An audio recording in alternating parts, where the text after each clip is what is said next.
Okay. Hi everyone. Let me just present this.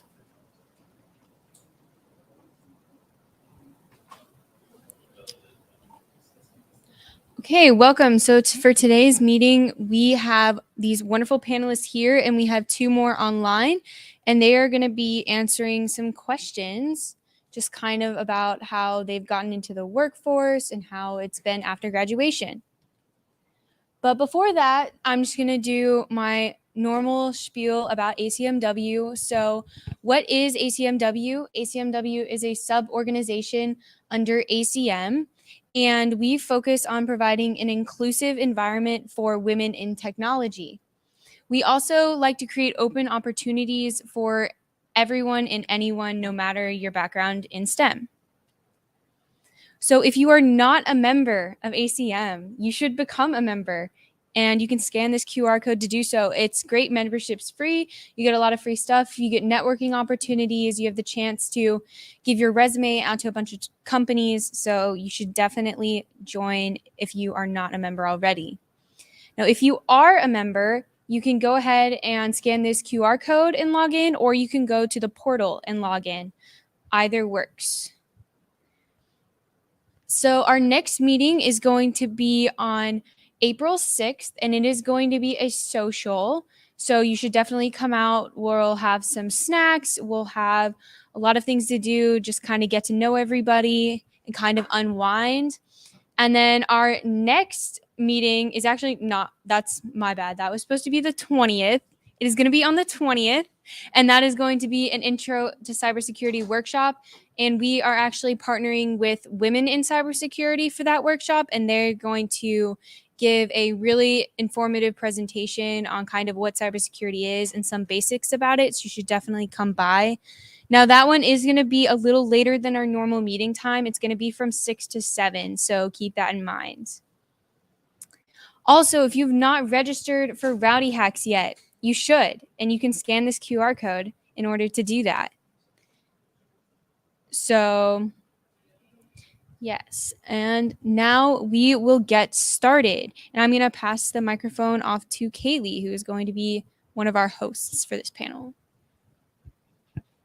All right. Hi, everyone. So to start out, I want to ask the panelists if they could introduce themselves, your name, when you graduated from UTSA, and where you work now. I'm Mimi. I graduated in 2020, and I currently work at USA Real Estate. Hi, I'm Alexandra Garcia. I graduated spring 2021, and I work at Southwest Research Institute. Hey y'all, I'm Anna. I graduated in May of 2021, and I work at HEB. So basically, we're going to ask them questions. Anybody from the audience who want to ask them some questions? Oh, also, we have two panelists online. I'm sorry. I would also like them to introduce themselves, please. Hi, everyone. I'm Alifia Musa. I graduated December 2017, and I work for Chevron. Hi, my name is Jessica. I graduated from the UTSA back in December 2018. I currently work at Zoom as a forensic investigator.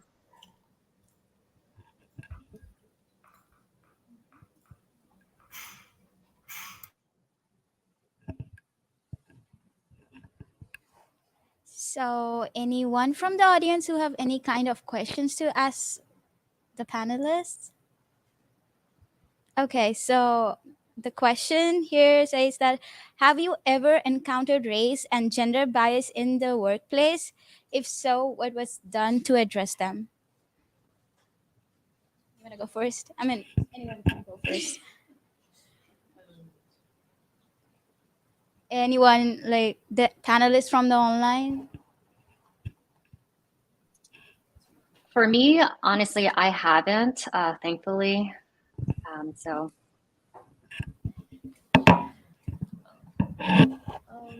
I've been fortunate to not experience anything like major like that. I will say there are times where I get like if I ask for help, they'll explain it in the most basic detail. Or I'm like, I know a little more than that. Like you can explain it in a higher level, but not anything where it makes me want to report to HR or anything like that. So this is Alethea. I think I would echo the same thing. I was fortunate to be working on at least 50% teams where 50% of the people were women or more, which is very rare. But one bias I would add was age. Starting off, there was some pressure to have to prove yourself because of the lack of experience. It's not something that was purposefully pushed or anything, but I think there was unconscious bias there. And a lot of times it takes time. I think as soon as I was able to prove how quickly I can learn and deliver on things, it changed opinions.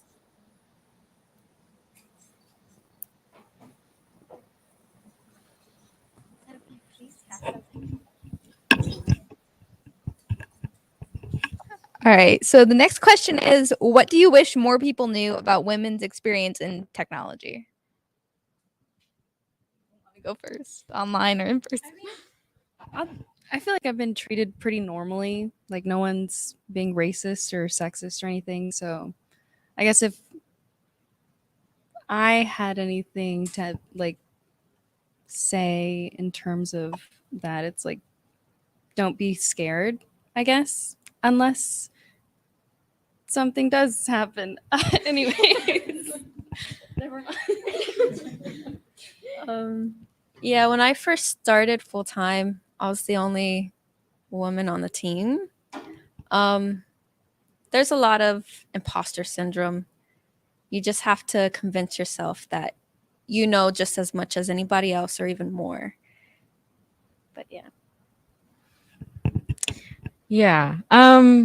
Plus one to what they said. I've also been pretty fortunate to not experience anything really bad related to biases or anything regarding gender biases either. So that's been really good. So it is a very welcoming space when you find, I think, the right company or maybe the right team. So it's not maybe as scary as you think it'll be. It's actually most of the time pretty welcoming. I also do have a lot of male colleagues, and they're all very supportive and super friendly and nice. So I've had really good experiences in tech the past 2 years I've been in the industry. So there is also some cases of imposter syndrome too, but I think that's something that we all kind of deal with and face. But yeah, it's kind of just like believing in yourself, like whatever you kind of need to tell yourself to feel like you belong there. That could mean a lot of different things for everybody, I think. But yeah, it's just kind of what I've experienced so far. Anything from our online panelists about this question? So one thing I learned recently, it was an article my manager shared with me. It's also a TED Talk, and I can put it in the chat for you all to share later. It's about the type of mentorship that you get. And the TED Talk is about how women often don't get enough mentorship early in things that help them move towards executive positions, like finance acumen, strategy, and business acumen. So just kind of listen to the TED Talk. It's good to know going into the industry. And I think it's just helpful being aware of the different factors that you should pursue mentorship for. I wouldn't say it's mostly just for women's experience. It's everyone overall early career. This TED Talk does focus on women.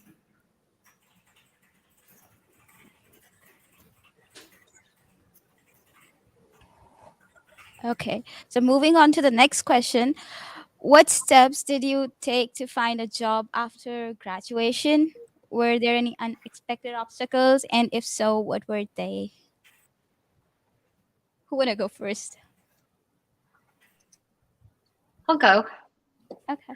Okay, so for me, my biggest thing was, attending the career fair, even if you are given a job after your internship. So you want to make sure that you are well prepared with an updated resume, introducing yourself to a recruiter. It's important to have an elevator pitch and ensure that you're prepared for the interview and be able to talk about why you qualified for this position. So for my unexpected obstacles, although I was offered a position at Chevron, it did take them a while for them to get back to me.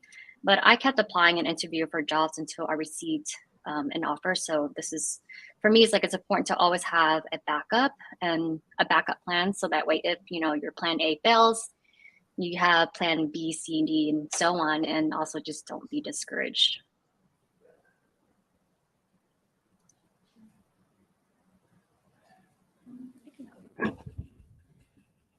So I got an internship first with Southwest Research, and then they extended me a full-time offer.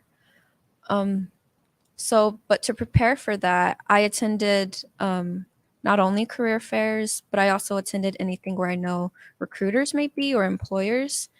And that's actually how I got my resume out to them. I did a resume workshop where they were able to review it.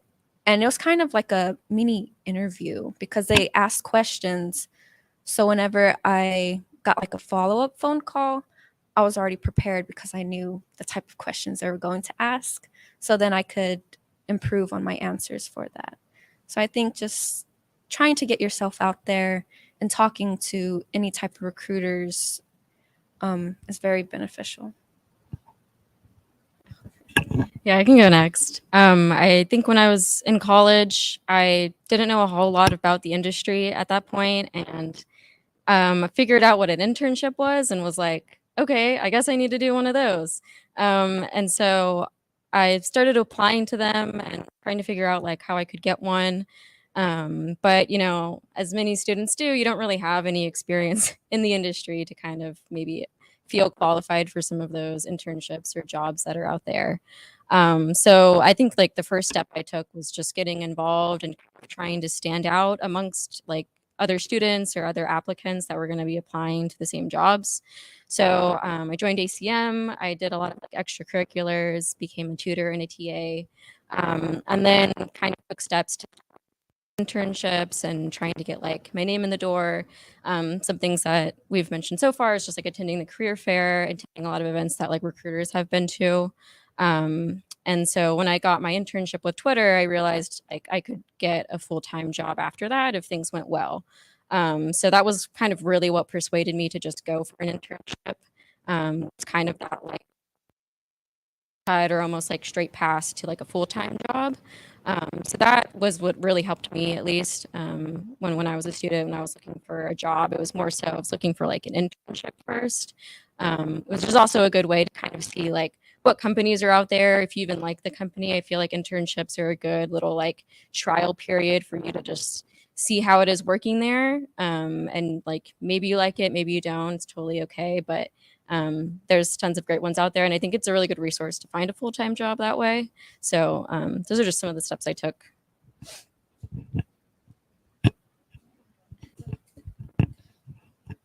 So I got experience at OIT doing like tech support. It was not really related, but it's like related enough. And my first semester here, I actually worked as a research assistant. And so that was good experience too. But then I found my internship for the last semester or the summer of my last year in college on Handshake. And then I was just like spamming job applications, like just sending them my resume. And during that summer internship, I was like, hey, I can work during the fall too. And then I graduated and I was like, hey, I'm looking for a job. And they're like, well, okay. And then they hired me. And that's how I got my job. So for me, it was similar, like the rest of the panelists. I had an internship and then that turned into a job. One thing I would say is it wasn't a blocker for me personally, but a lot of companies do look for an internship to see if you've done any. to be able to give you a full-time offer, right? So that does help your chances of getting a full-time offer. And so really use Handshake. A lot of the companies do go there as their official portal. And carry around a resume. That's what I did. And that's actually how I landed the Chevron internship. I didn't even know they were on campus that day. And I was just always had resumes on me. And so I ended up just stopping by and talking to them. And that's how I got it. Awesome. So the next question is, how difficult would you say it was to make the transition between being a student and entering the workforce?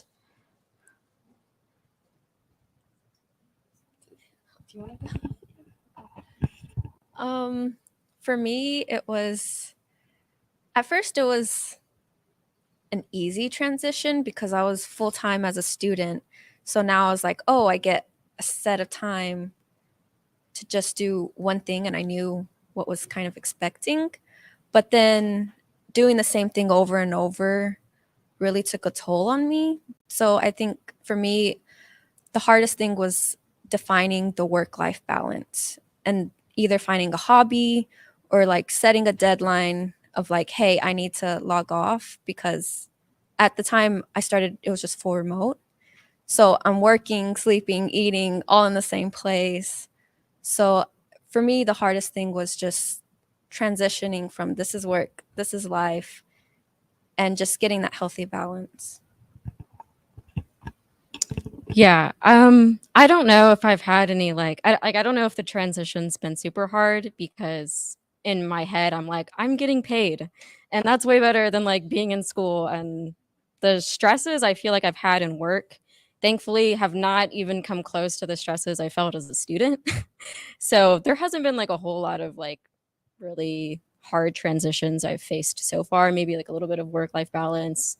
But yeah, I feel like it's been kind of an easy transition. I mean, we are in a field that like pays a lot, so that's really nice. But there are like, I guess, other benefits too, like having that just designated time where this is when you start work, this is where you end work.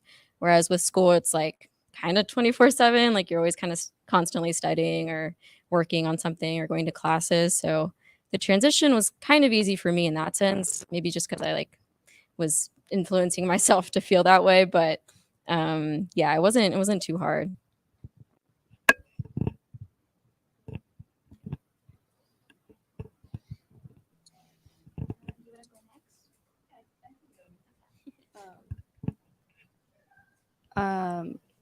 So like working, I started my job remotely. So working and being a student at the same time wasn't hard. But then once COVID ended, they were like, hey, come into the office every day. And that really sucked, like a lot. Like I I hated it like every single day for I think like 3 months, and then I was like, it's not that bad. But that's how my transition went. Do you Anything from our panelists online? Do you want me to repeat the question? Oh no, you're fine. Yeah, for me, it wasn't a difficult at all for being a student to workforce, but you know, just being a broke college student to actually getting paid a lot of money, that was motivating for me. But more importantly, it's like, you know, I had very supporting teams who were willing to help and mentor me to get to where I am.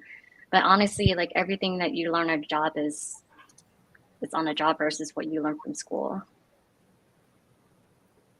Yeah, I'd say the same. For me, it was pretty easy. Plus, if you've done an internship, you have that trial period, right? So you kind of get an idea of what it's going to be like.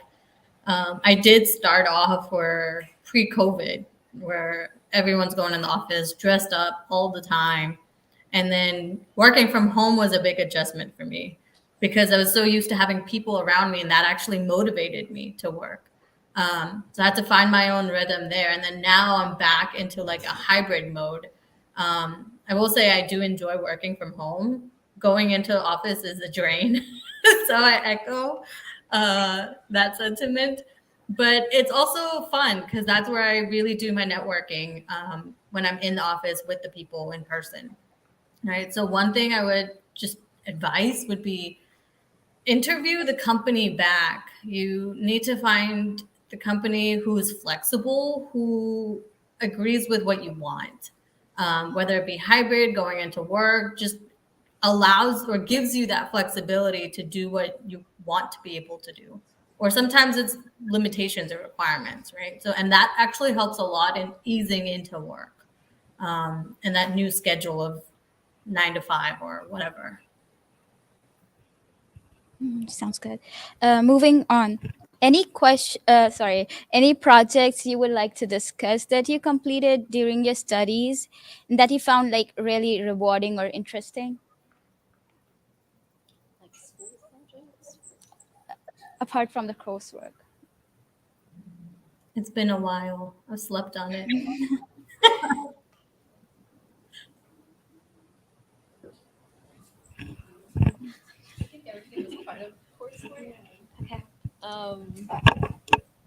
I had took one class for game development. So I had like 3, 4 games that we made during that class, and I was able to put that on my resume. And then I also had like the UI to show for it. So I'm like, hey, I know UI and backend, and I know game development. But I think just finding, even if it's like a simple tic-tac-toe project, anything to show that you're doing things outside of like normal work class, I think that helps a lot.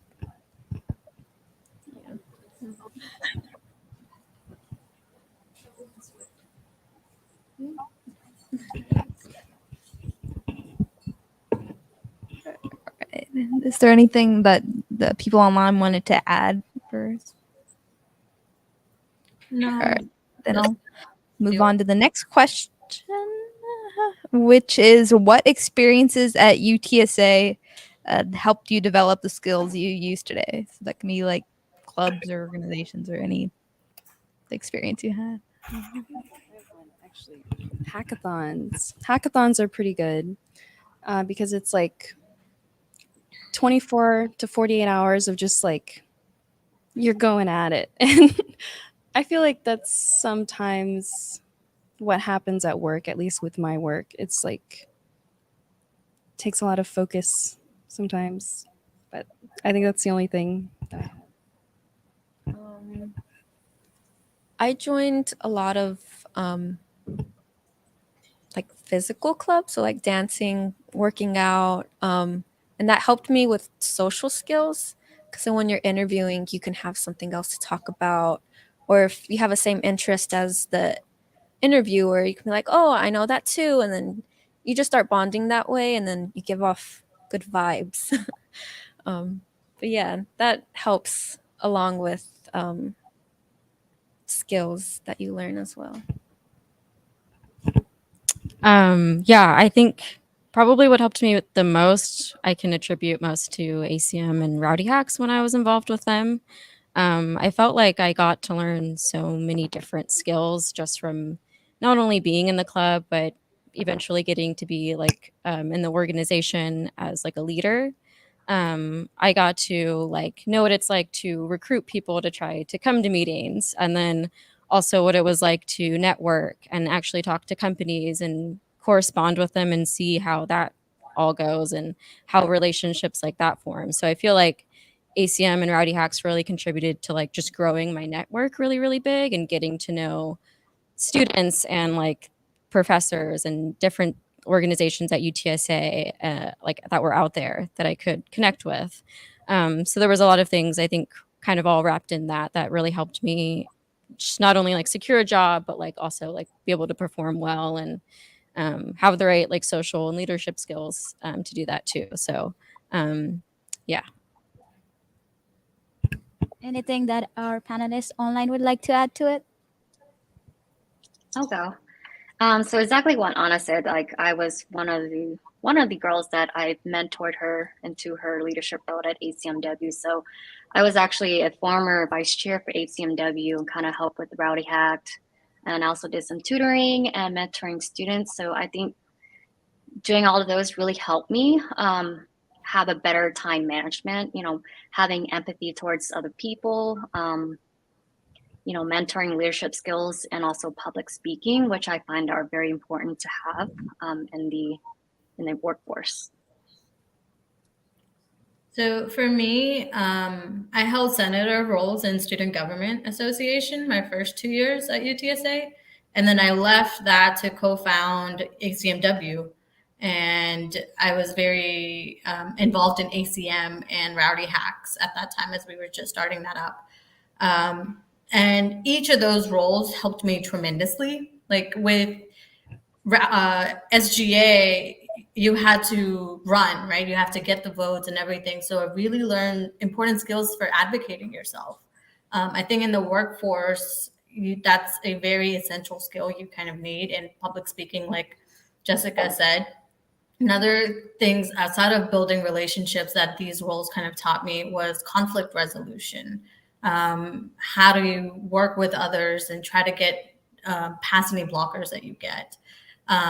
Plus other leadership. And it helped me, like Anna said, make good networking connections with other companies and professors.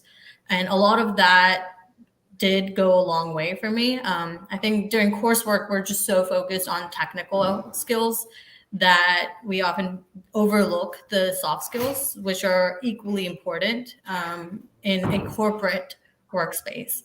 I think in the tech community, if you go to a startup, maybe not so much, but if you're in a very large corporation, the soft skills do help a lot. Thank you. Moving on to the next question.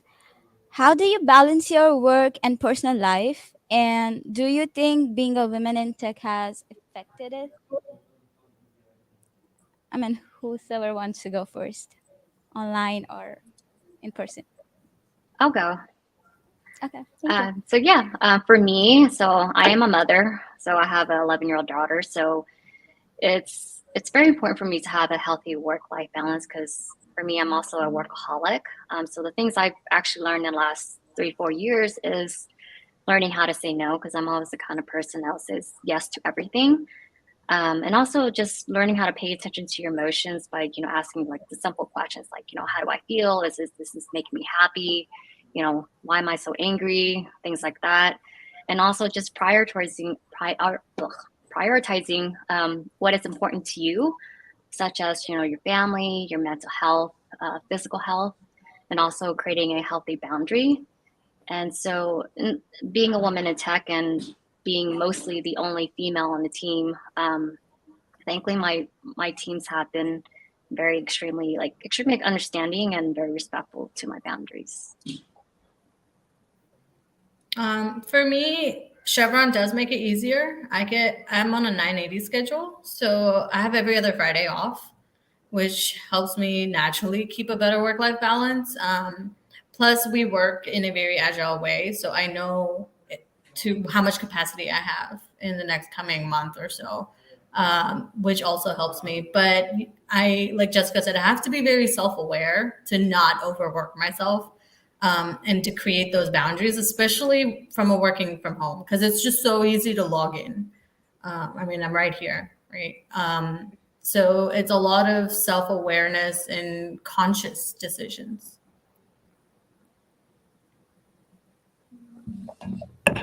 Yeah, I'll just add in a little bit. I agree with everything they said. It's really important to kind of establish those boundaries because I'm also like kind of a workaholic. And also kind of battle those feelings of like, I have to prove myself. So I need to like learn everything. And so I feel like something that's at least helped me is I try to like make plans for myself, like right as work ended so that like I don't keep working sort of thing. So I'll like try to make plans like right at 5 and be like, okay, I need to go now. That's just like something that's helped me. For me, yeah, like making plans. I started like a fitness class. So that also helps me work out because you're just sitting for hours on end. And then finding other hobbies. Like I started crafting things, something that I'm not really using too much brain power. I'm just able to watch TV and use my hands doing something. And then making plans with family too and friends. So just keeping your mind away from work also helps with that boundary. I feel like my work makes it kind of easy for me. So like I get half day Fridays and then Monday through Thursday I get out at 3:30, and so it's pretty. And I also like love going out. I'm out like literally every day. Like I have plans after this to go out, and I feel like that helps too, because it's as soon as I'm like supposed to be out for the day, I'm gone. I'm not thinking about work. I'm not like picking up or checking my work phone or anything until I'm back at work. So I think it helps. All right. So the next question is, are there any underrated resources on campus that helped you?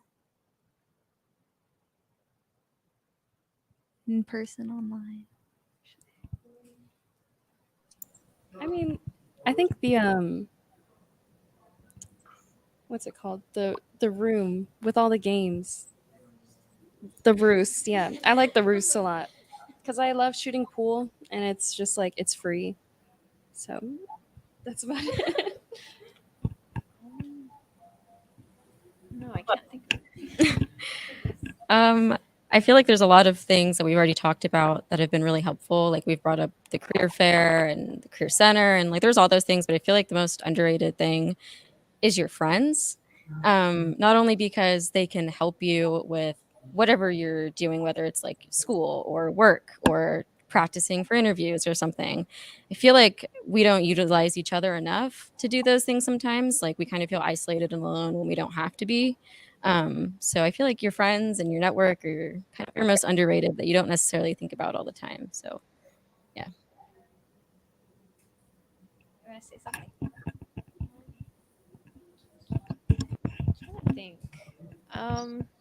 I think just getting yourself out there, like with your friends or doing any kind of activities, like it will help you, whether it's social skills, technical skills.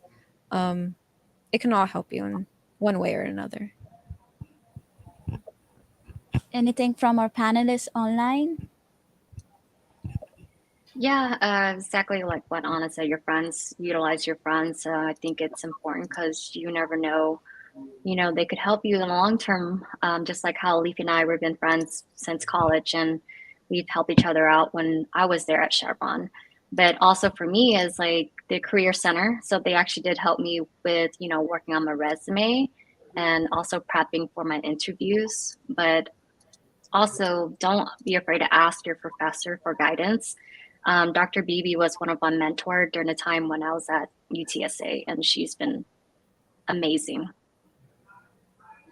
So I graduated a while ago, so I don't even know if they do some of these things. But while I was there, they brought in actual recruiters from USAA and JP Morgan Chase, and we held like mock interviews.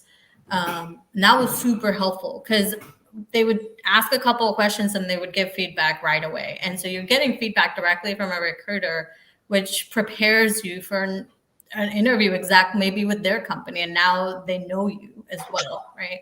Another thing we did, we had a recruiter from USAA or HEB come in because they're local to do resume review sessions with students, and that was super helpful.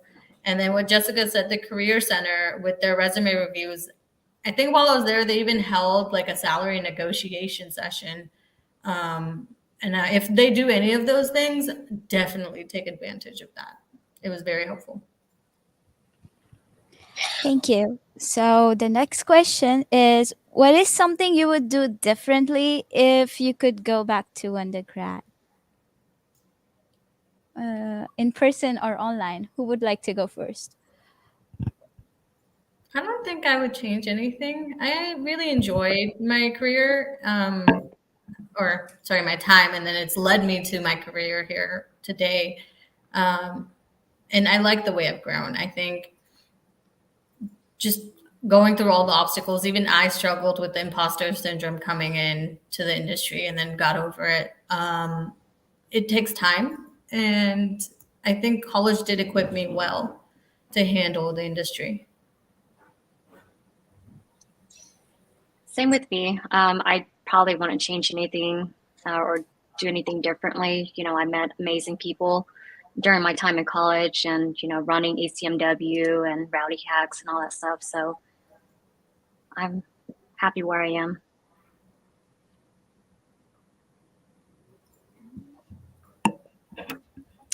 I can go next. If there was like anything that I wanted to maybe like redo, and maybe there's like some overarching theme here, about like self-worth or something, but when I started at UTSA, like usually when you're enrolled in computer science, one of the first classes you take is like Intro to Programming 1. Um, and when I was in high school, I actually took like AP Computer Science, and passed the AP test. So I could have technically like skipped over that first class and just gone right into like the next intro class. But I was kind of scared and I like decided not to. I was like, I'm just gonna like start from scratch like everybody else did. But that class, like I ended up knowing pretty much like the whole course because I had kind of already took it in high school.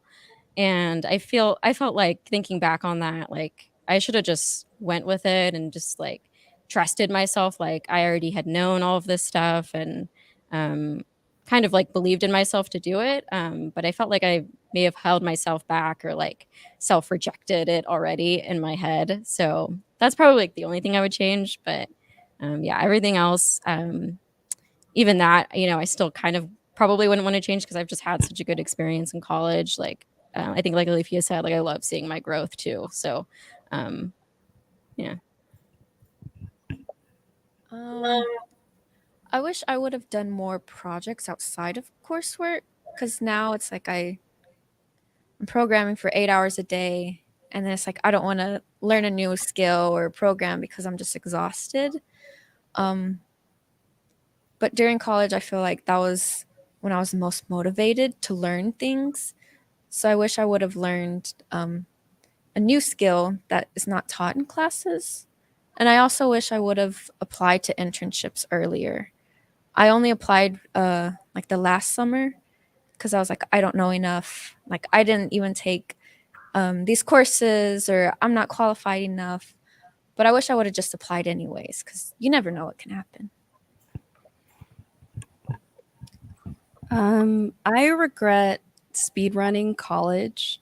I like I was taking classes every summer. I took like 18 hours the summer before I graduated. I mean, the summer before I went into college. So like right after I graduated high school, I took 18 hours. And then every summer after that and during the winter. And it was like it wasn't hard or anything. It was I don't know, normal. But I just like I don't recommend doing that. Just like take your time, join clubs, have fun. But I will say it is nice having money. So it's just like whatever you prioritize. Like, do you want to have like memories or something in college and like have more time here just chilling? Or do you want like another year's worth of salary, basically? The next question is, how many internships did you participate during your time in college? And if you had any, where were they? I just had one like big girl job, which is the job that I currently work at, USA Real Estate. Yeah, I only had one too, which was at Southwest Research Institute. I did the internship starting in the summer and then continued while I was taking courses. And then they extended me the full-time offer. I had 3 internships in college. I had one with Marathon Petroleum. The next one I had was with Citi, and the last one I had was with Twitter. Our panelists online, anything you would like to add to that? Yeah, for me, I only had one. So I was a forensic analyst for the forensics team at Chevron. I also only had one with Chevron doing security research. Moving on to the next question. What is your philosophy on learning during your pursuit of a degree and growing professionally after university in the workforce? Would you like to go first? Can you repeat that one more time? Sure. What is your philosophy on learning during your pursuit of a degree and growing professionally after university in the workforce? At least for school wise, I always felt like that hackathons were like a really good resource for me to just like learn something beyond what my classes were teaching me. That's actually like one of the first hackathons I attended. I like got experience in learning how to develop on Android devices, which is like what I do now in my current job. So there was like a lot of hackathons I attended over like my years at UTSA that I feel like exposed me to a lot of different things that I just wasn't getting in classes. So I feel like that was really helpful. And then now that I'm like working in the industry and a full-time job, um, I think Alexandra, you kind of said this, but like sometimes it's hard to just like after you're already done with work, you don't really feel like learning a whole new thing right afterwards, especially like kind of if you're not getting paid to do it. So I kind of try to keep it more in the realm of like what I am working on at work. So although I don't like actively pursue like other projects and do all of that, when I'm done working, I still try to kind of like keep up with some things in the like development communities that I work with at work. So it could just be like following certain like social media pages that talk about that stuff and kind of just like staying up to date. That's kind of how I like to do it now. It may change in the future, but yeah. For me, I am currently like at work, I work on web development, and it's kind of new in my department. So I'm like, hey, like, can you offer me resources to learn? And they're more than willing to. So even if I need any kind of resources, they're willing to pay for it, which is motivating because then I can do it on company time. But outside, I like to use what I'm learning during work. So I created a portfolio website. And so I'm always like doing little things, tweaking it here and there. So, I mean, that's even something I wish I would have done in college as well. Because a lot of applications will have, oh, put your link here. And then you can even talk about it as a project about what you've learned and how you went about developing that.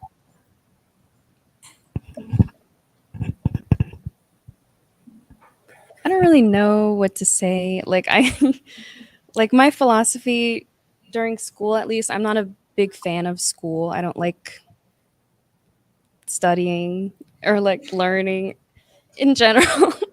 So like during school, my philosophy was just like, just do it. Like you have to do it. Just put your head down and do it. And then once it's over, it's a lot better. And so like at work, whenever I have to learn something, sometimes I'll be like, oh, this is kind of interesting. And then if I don't find it interesting, it's like, it's my job. I have to do it anyways. And outside of work, I don't really learn anything relevant. Like I'm like a really artsy person. And so like I like learning different, totally unrelated things. Anyways, here you go. And anything online that you wanted to add? Yeah, so for me, my daughter was my motivation to get myself through school because I was a single mom. But anyway, for me, for school wise, it's a lot of research. So my interest peaked in digital forensics. So right after my internship, I became a TA for the digital forensics class. So which really helped me get a better grasp, understanding about the fundamental digital forensics, and actually prep me for my my full-time job for Chevron. So in the workforce, so thankfully that time when I was at Chevron and currently at Zoom, they pay for our training. So right now I'm doing my SAN certification, so that really helped me staying up to date with, the current knowledge in cybersecurity or digital forensics and so forth. But other than that, I usually like to read any articles relating to what I do. So, insider risk, data exfiltrations, and things like that. So that's how I stay up to date with everything. For me, it's on the job learning. I like to take on challenging projects where I'll learn new technologies and I'll grow. I'm not a reader. Outside of work, I do not want to read computer science related things. you know, um, and I learn and retain best by doing. So I know for a fact I learn best on the job. So, and one thing I do, my philosophy is think 2 years down the road or two roles down the road. What skills will I need to get there? And so I target according to that. I haven't really pursued certifications. A lot of my peers do, like Jessica. I think Jessica's way more self-disciplined in that area than me. But that is something that I would look into depending on my career goals. And I have done so in the past. All right, so now we're going to open up questions to the audience. So if you have any questions, I guess feel free to ask them now. Go ahead.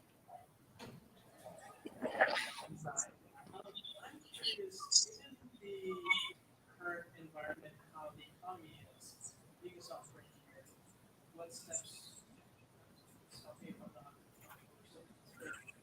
how do you navigate in an economy like this?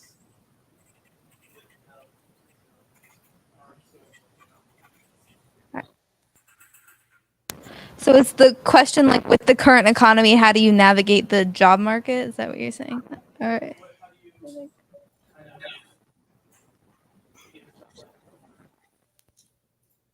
Okay, yeah. How do you prepare yourself for entering the workforce with the current state of the economy was the question. If you have any.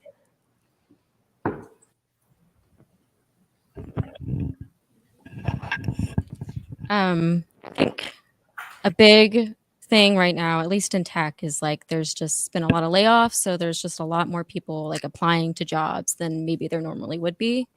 But I read something the other day that was like during this time, like is the time where you really want to like leverage your network. Most of the time, like people don't get jobs through just like applying online and going through that traditional process. Most of the time, it's like through networking and like finding somebody that you know, or like a friend of a friend that you know that might be able to help you out. So I would say like if you're worried about it or you're like trying to figure out ways to prepare for maybe this like economic crisis we're kind of in, especially in tech, it would just be like leverage your network. Like you probably know more people than you think you do, and there's also a lot more people out there willing to help than you think. So instead of maybe just like cold applying to a lot of places, like try to reach out, maybe get some referrals first, or maybe like they can at least help you find like a specific team or some place that is hiring that you can reach out to. So I feel like at least in this time, just try to always, leverage your network, talk to people.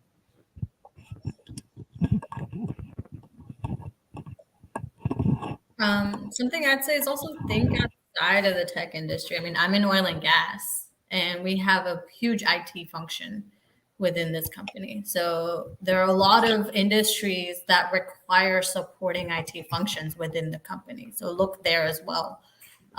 Also conferences. I echo Anna, like use your network, go to conferences. They sometimes, yes, the conferences cost a lot, but you can get very lucky at a conference because they have special recruiting teams, and a lot of the companies offer jobs on the spot and interview on the spot there. So take advantage of that.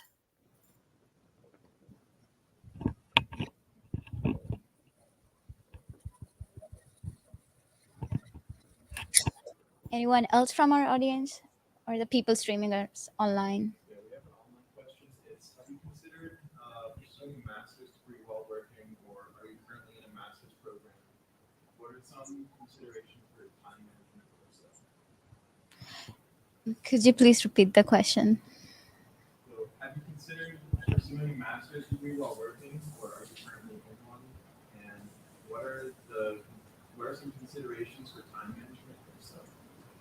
So the question is, are you considering like taking masters, or are you currently enrolled in master's program, and what's your idea of time management? So I can go. Honestly, I recently started researching that. I wanted to always get an MBA, and it is a life goal, and maybe I will one day. One thing I'm realizing is it's so hard to get back into the groove of studying. Study for the GMAT, apply. So if you're able to go to school or for a master's right after your bachelor's, from my personal experience now, would highly recommend it. Because it's hard going backwards. I mean, not that backwards, but going back into the learning groove, right? Other than that, I've known plenty of people to do school and college together. I mean, college and work together. And a lot of the companies also have programs where they partner with colleges like Texas A&M. I think Chevron also has something with Stanford for specific career related goals, right? So I think it just very much so depends on your learning style. If you're a self learner who constantly is okay doing things outside of work, that might be okay for you. But if you're like me who struggles to kind of get back into that, maybe consider going right after college. Yeah, I have to agree with what Alethea said. If you're going from like graduating from school, then working, and you're like, okay, I want to go, get your master's. I think that would be a little difficult depending on your circumstances. So I think it will be easier right after your bachelor's.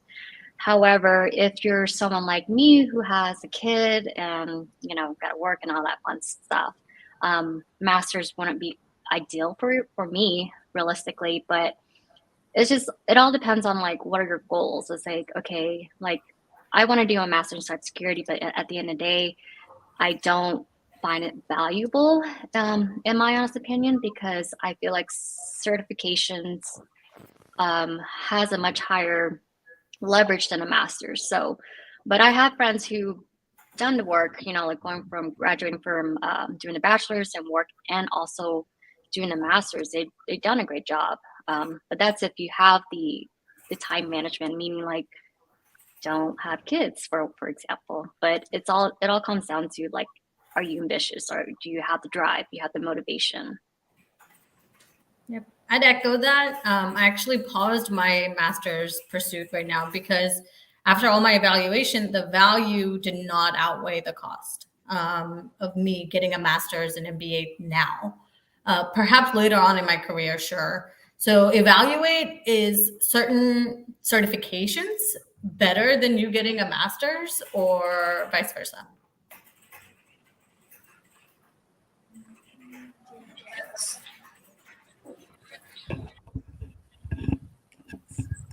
I know people that have gotten their masters, and if that's like a goal for you, do it. I'm not going to try to talk you out of it, but like personally, I don't think it's worth it. Like it's not, at least for my career path, right? I'm not trying to talk you guys out of it or anything, but I just don't see the point in doing it whenever you can just get experience and then like build your way up the ladder that way instead of like getting your master's. But I'm also biased because I don't like being in school. So there's that too. So if you like being in school, go for it. There's anyways. Yeah, add on to that. After I graduated, I promised myself no more school because I was just done, from high school, college. I was just exhausted. But yeah, from like my career path right now, I don't, maybe in the future I'll see a benefit for it. But right now, if I were to get that, I feel like I wouldn't I would be overqualified, if anything, because I've only been in the industry for like over a year or 2 years. But yeah, my focus has mainly been on certifications. I did, what was the one? I got the Scrum Master certification. I'm working on AWS related things and web dev. So that's where my path is. Y'all pick y'all's path. Yeah, I don't think I ever really considered getting a master's degree when I graduated, until like maybe a couple months into my job. I was like, maybe an MBA would help, and then I kind of like weighed the costs of like what would that actually help me doing, so I just didn't feel like it was also kind of like worth it for what I wanted to do. There were also like people in my life and mentors too who were doing the things I want to do that didn't have a master's degree. So I was like, okay, well, I don't know if I really need to do it then. But if you are considering doing it and worrying about things like time management, I did take an internship, which was full time, and I was also doing a class during that same semester as well. And I feel like a lot of it comes down to like just dedicating certain days to when you're going to do schoolwork. If like you're worried about maybe you won't have a good like balance between work and now school and your life. So I think my classes were like on Tuesdays and Thursdays. So I kind of just decided those were the days I was going to just go to class and also do any of the work and kind of spend the rest of the days just not doing school stuff. So that might help, at least if you're thinking about pursuing a master's degree.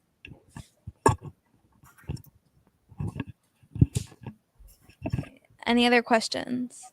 Go ahead. I have a question. If any of y'all have switched like fields in tech after starting working in tech, like if you were doing front end development and then you wanted to switch to do like Android development, then if y'all have done that. So the question was, if after starting the job, have you like switched your focus? And so the example was like from Android development to something else, or just pivoted on what you're interested in your career. I've been a full stack developer the entire time. I haven't switched. I've only had this one job that I've been at for like 3 years. So I like it. I think I'm going to stick with it. While I was in college, I was really interested like in machine learning. But then I don't know what maybe YouTube videos. I was like, oh, I want to be a front end developer. So that's where I'm at now. I know people at my company that were like engineers, and then now they're programming. So it's like they were able to make that switch. Like, I'm sure you can too. Yeah, I think if you find your place, like you find yourself in a place where you're doing something that you maybe like not like, usually like at least in the companies that I've worked with, they provide like a lot of support for you to switch like that, like either switch teams or switch like completely what you're doing. So I know like that is definitely an option. You don't have to stick doing something that you don't like. There are like definitely other options out there, and like maybe even within your own company too.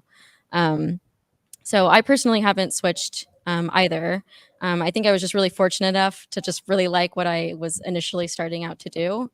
But that's not to say that I was doing some different stuff in my internship. So I kind of had a feeling of what at least I didn't like. So when I found and that I was going to be doing Android development, I was like, okay, so this is like actually more along the lines of what I like. So that helped at least, because I know it's like a really big field. There's so many different things, especially in computer science. So it can get really overwhelming. But if you feel like you have to decide like what you like right now, you really don't have to. You have time to like figure that out. It's gonna take time to figure that out too.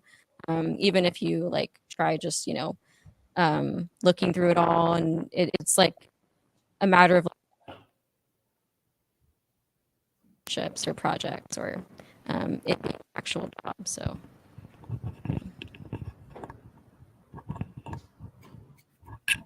our panelists online. Anything you would like to add to that?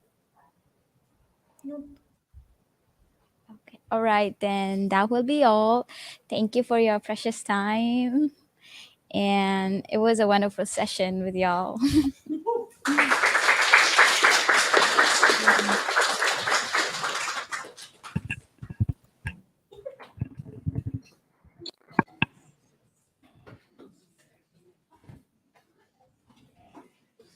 Good job.